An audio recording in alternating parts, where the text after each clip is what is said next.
Good morning, everyone. We would love to welcome you all today to 2n1 Ministries. Today, we want to emphasize that God has solutions to every one of our problems and that love is stronger than hate. God has reminded me today that we are in a spiritual war in the families of this country as well as in the politics of this country. And so we are going to open up class today with a great passage of scripture here from 1 John chapter 4. And we are going to start in verse 7. Beloved, let us love one another, for love is of God, and everyone that loveth is born of God, and knoweth God. He that loveth not knoweth not God, for God is love. In this was manifested the love of God toward us, because that God sent his only begotten Son into the world, that we might live through him. Today, we have titled our class, Remedies to Stopping the Communist Wars on Our Streets. Please continue with us in our study of The Death of a Nation, written by John A. Stormer, and our teacher, my husband, Todd Frederick. All right, thanks for joining us. If you haven't seen some of our previous videos leading up to this point, you're welcome to view them, and they're all posted, and we're also putting them on BitChute for obvious reasons. And what we want to do is kind of put a little bookend on what we've been studying about the riots in the 60s, and what we then compare to as far as what's going on in our country now, and who are the people behind it. As we've been revealing through John Stormer's intensive study and compilation of information and stuff like that, he proved that the communists who had infiltrated our people here in the United States through primarily like colleges, professors teaching their communist ideology, and you have others like Stokely Carmichael, and you got this one fellow here, Robert Schrank, whichever it be. He's an identified communist, and he was the director of the Neighborhood Youth Corps in New York City. Sounds good. But it says he was an assistant to the New York Mayor, John Lindsay, who explained that Schrank was no longer a communist, having dropped his party membership to take his anti-poverty job, unquote. So here it is that, imagine that if you had somebody like David Duke, for example, a few years back, he was running for president, and people were saying, well, he was a Klansman. What if he dropped his Klansman membership, and then does that mean he's no longer a Klan? Well, what happened here, this New York Mayor, John Lindsay, had said this Robert Schrank guy, he's no longer communist. He's no longer card-carrying communist because he dropped his party affiliation. So we have things like that are these hypocritical statements that are being made, but then you have other situations where you got MAGA supporters, Trump supporters who are being hunted down to this day and interviewed by FBI agents. I met a lady's mother the other day. I went to York, South Carolina, and bought a refrigerator. So this lady, her mother said, about 6 of us in our family went to the Capitol, and just to be there and rally and all like that. Well, I said, probably you'll be getting a knock on the door for the FBI soon. And she said, we already have. And then she was interviewed by the media on the street, and the media cut and spliced her statements and her family's statements to make it sound like that they were out hunting down Antifa people. And so that's what we got going on, fake news and fake narratives and chasing after patriot, American-loving citizens. And meanwhile, how much of this hunting down and trying to find people who are rioting in Kenosha, burning down car lots and businesses and in Portland and all like that, how much the FBI is chasing them down. So this is the hypocrisy that people are getting fed up with. And like this mayor who gives this Schrank guy back in 1968 or 7, gives him a free pass. After Schrank's background was exposed, the New York mayor, John Lindsay, described him as a, quote, distinguished public servant, unquote. Okay, the guy's a communist, and how can you give him that kind of accolades? So since Schrank had been promoted to the number 2 spot in New York's war on poverty, there again, if you go back to our old videos, you'll see that Lyndon Johnson had this war on poverty, which was pumping billions of dollars into helping the slums and so forth, pick minorities up out of their poverty and help them to become better persons. And it was actually being administrated by the communists, such as Frank and others, as we mentioned. So, this Mayor Lindsay was a member of the Presidential Commission, President Johnson, which couldn't find any evidence of communist influence behind the riots. So here it is. It was, like we mentioned before, of course, J. Edgar Hoover had started the FBI, and it became, back then, it was where it was American first and communist last and that type thing. For now, it's the other way around. Conservative American patriot-loving citizens are being deemed as terrorists on terrorist lists, but somehow the communists aren't. You got freely roaming about and being, their names put on streets and cities and stuff like that. Black Lives Matters and stuff, which they're the ones that's the communist in leadership. So Mayor Lindsay said that he couldn't find any evidence of communists influencing the riots. That's false. The communists used anti-poverty funds to further communist revolution in America. It's all according to plan, and that's what John Stormer had said. This money, like I said, was being pumped in, billions of dollars to help the poor, but some of that was being siphoned out for the communists who were wanting to, as Stokely Carmichael had said, we're going to fight to the death, and we're going to have guerrilla warfare on our streets. So the communists used these monies, and it says, when the Communist Party spokesman Henry Winston returned from a Moscow consultation, that ought to be a red flag, pardon the pun, communist red flag. He was quoted by U.S. News and World Report as saying, quote, today the Economic Opportunity Act has already become a basis for organizing the slums and ghettos communities, and it offers the point of departure for helping to rally the rank and file millions in mass movement. So they were prettying up this plan here to help the poor, when really it was just the same plan that the communists do. They promised the peasant a chicken in every pot.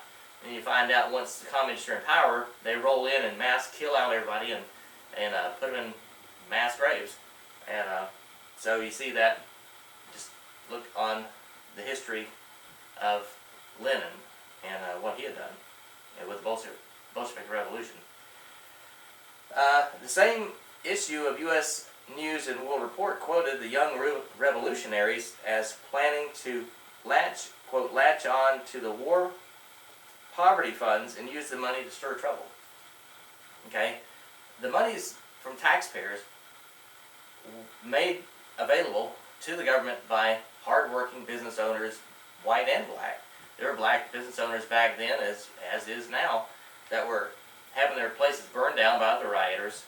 It didn't matter if they were black. It was just a method of which the communists used an agenda, such as quote-unquote race, to further their advancement and deplete communities and states and so forth with the reduction of their will to exist. I mean, if you're, you experienced that too with the Chinese virus that came in. The government shut down businesses, and many people gave up their will to live, and many of them committed suicides. You got still children today who are being kept out of schools because of supposedly it's for their protection, but then they're so depressed because they don't have the ability to hang out with their friends that they're succumbing to suicide.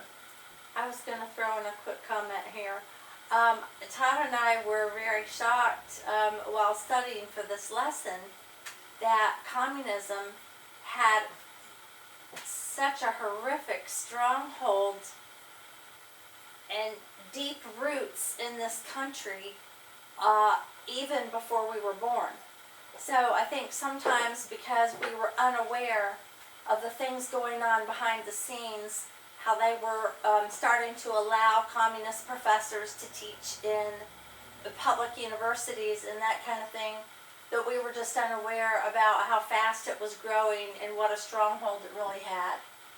And with that note, if you're primarily a Christian family, but you can be a good American-loving family who hates communism, under whatever cost it is, either A, don't send your kid to a public school, college at all, or if you do send them to a Christian college. That way you're not going to get taught, have them come out as good little atheists and communists, because they're going to be our future leaders. They're going to be our future Lenins and Stalins. So the worst is yet to come. This was written back in 1968 when he wrote this, and it looks like nothing's really improved a whole lot, like in the way of social quietness and stuff. We've seen little, pockets of it and enjoyed it in this space, but it seemed like it increased greatly when Obama was in office, because when supposedly, see what the communists do, they use the same rule book. They take, a misfortune that, in this case, like a black man may be having a rap sheet of crimes that he's committed, and he's finally released out of jail. He's got no job. He goes out and commits more crimes. The police catch up with him and arrest him. He's in a stolen car, whatever the scenario might be. You just read it, and they're all basically the same. So the communists will take this guy here and set him up as the poster boy about police discrimination, when really, if you just be a law-abiding citizen, then you can avoid all that stuff. So when this happened with the various things with Trayvon Williams back when he was killed by the scenario and all like that, but Obama, instead of standing up for the police, he threw him under the bus. And so that's when we started having this turmoil, and it's continued on to this day. So it's playing right into the hands of the communists to create this disruption. So nothing's really changed in a good way, and the worst is yet to come, as John Stormer says, and actually what it says too in the book of Revelation. Things are going to get worse and worse, and there's going to be wars and rumors of wars, and there's going to be fightings and all this stuff. Jesus said about the father being against the son against the father, and the mother against the daughter, and it's all this, because when you don't have Christ in the center of your life, you're going to have hatred and unforgiveness and all those things. If somebody disrespects you, then you just need to step back and say that person doesn't know Christ. He has no ability to understand what forgiveness is, or grace, or any of that stuff. So until we get that incorporated into through the pulpits, and largely that's to blame too, as we mentioned before, the pastors, because they have muzzled themselves, they put the mask on their mouth because they didn't want their tax status removed because of what Lyndon Johnson, there again saying president, but back when he was a senator in Texas, he put forth the Johnson Amendment, which muzzled the pastors and said you cannot talk about politicians or things political in your pulpit. If you do, then you're a lobbyist and you'll lose your tax status. So for the past, since 1958, so like 4 years, the pastors have been, mum's the word, we just speak about David and his killing the giant, and that's all we hear. So best thing to do is pastors, you need to fire up that pulpit, forget the tax thing. What are you going to do? Live in go to church, preach without having to pay taxes, and be like the communist Chinese churches that have to be registered, and they come in and stand in the back and make sure you don't say anything improper. Now's the time to speak up. That's what we're doing right now. Let me throw in a quick comment here too. One of the greatest warnings in the Bible is for us here in this last generation, right before the rapture. And then it says in Matthew 24, be careful that no man deceive you. And we know of good Christian people that are being swept into some of these terrorist organizations like Black Lives Matters and Antifa, because of a lack of knowledge, and maybe because they don't really study the Word of God, they're easily deceived. Well, we say that because it's, just to figure out, some of you are saying, well, Black Lives Matter is not a terrorist organization. Well, anytime you got somebody that's going around who's got leadership that are communist, what communist that you know is a good communist? Except for the dead one. That's what the old saying used to be. A good commie is a dead commie.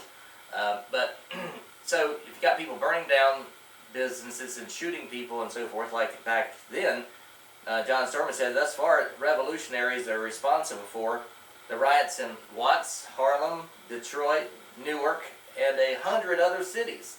This wasn't just like a little isolated thing done in a corner. There's over 100 cities. How can something like that be spontaneous? Okay, how'd that happen? Well, we find no association with the communists, as this one report said by Illinois governor, and then this New York mayor. So you got these people who are rioting over 100 cities, and it says, and 150 people at that point back then were gunned down on American streets, and 2,000 others injured. So 150 were killed Americans by these communist revolutionaries, and then 2,000 others injured, and then billions of dollars of property burned and looted. And the conspirators have carefully refrained from exposing their full power and capabilities, unquote. So you figure this was in 1964 to 60 up to 68, primarily in that time frame. So $1 billion back then, you might as well multiply it by probably 20. I mean, the inflation rate, you look at that. So you probably lost back then $20 billion. How much did we lose just past 2020 of properties and lives and so forth? So the communist plans for paralyzing United States cities have been exposed by congressional committees. Fortunately, some has been revealed, but not all. A few Americans take serious warnings as something to consider. In 1956, all the way back in 1956, there was a House Committee on Un-American Activities which conducted an investigation on communist activities in St. Louis, Missouri. And there was a undercover FBI agent who infiltrated this particular group in St. Louis, who was the communist group. And this FBI infiltrator for 6 years was able to see their activities and document what was going on. And this Thomas Younglove testified of sabotage schools conducting business for party leaders. He told of the boastings by the Missouri Communist Party chairman that he could completely immobilize the city of St. Louis with just 5 or 6 highly trained, highly disciplined, core communist personnel people placed in that city. And that they could do that through the shutting down of utilities and transportation, distribution, and waterworks. But how is it that they had this plan to be able to say gleefully, we can shut this whole place down? But then there's no evidence by these committees that the riots weren't caused by communists. And we have, like Trump says, the problem with politicians is that they're dumb. They let America go last, and in this case, instead of identifying the enemy, we got, like in this case, this fellow was in, from 1950 to 1956, infiltrating into the Communist Party in Missouri and found out all this stuff about them, and still over 10 years later, the communists are rolling out this plan and there's nothing there. Keep moving. So he witnessed these plans and he talked about them and exposed them, how that they plan on shutting down these utilities and so forth. And some of the revolutionaries themselves admitted that they have not yet demonstrated their full power. And this H.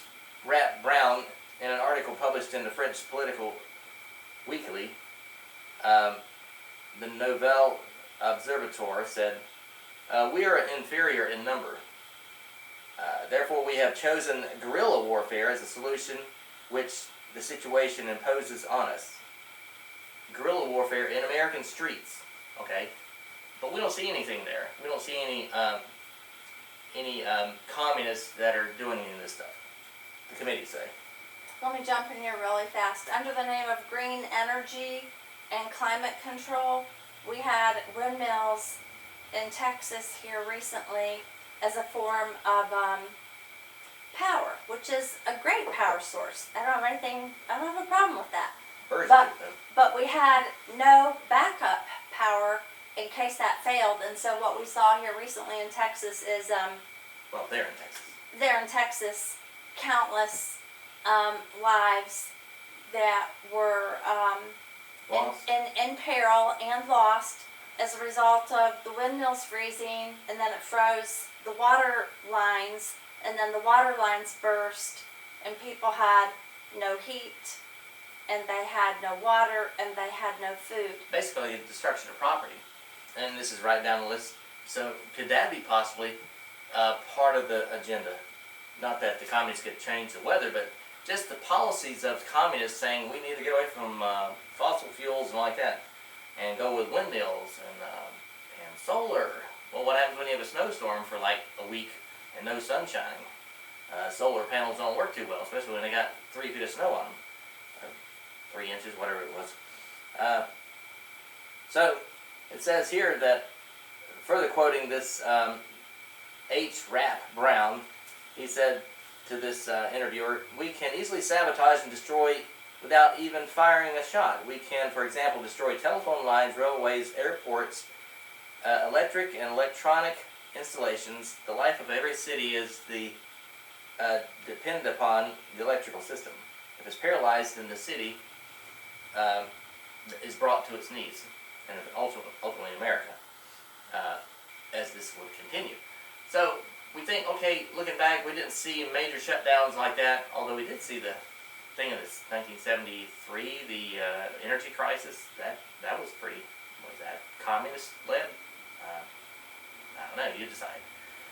But we can say that what we're seeing now, we have, like with social media, if a conservative says the wrong thing, you can be shut down. So instead of like shutting down the whole city by cutting the power off, and of course the communists, the socialists, the conservative, and whoever, they're all without power. But now they've gotten smart, so they think, oh, okay, what we'll do is we'll shut down your Twitter account, or we'll shut down your YouTube account, or we'll cut your video out, or block your comments and say that it's not accurate on Facebook. So they're cutting and splicing out the freedoms of Americans, conservative Americans, while the communists can keep going on doing what they're doing. So how vulnerable is America in such an attack and sabotage by the communists? Well, it's possible. As we talked about, if you have communists and communist sympathizers in positions, you don't know, they might be a utility lineman. I mean, you had a Muslim that was a sympathizer to Islam, extreme Islam, who took it upon himself to learn how to fly a plane, but didn't have to learn how to land it, because he didn't plan on landing it. He shot it right into the World Trade Center. So stuff like that, you figured out. But to me, it looks like we have, like John Stormer says, the worst is yet to come.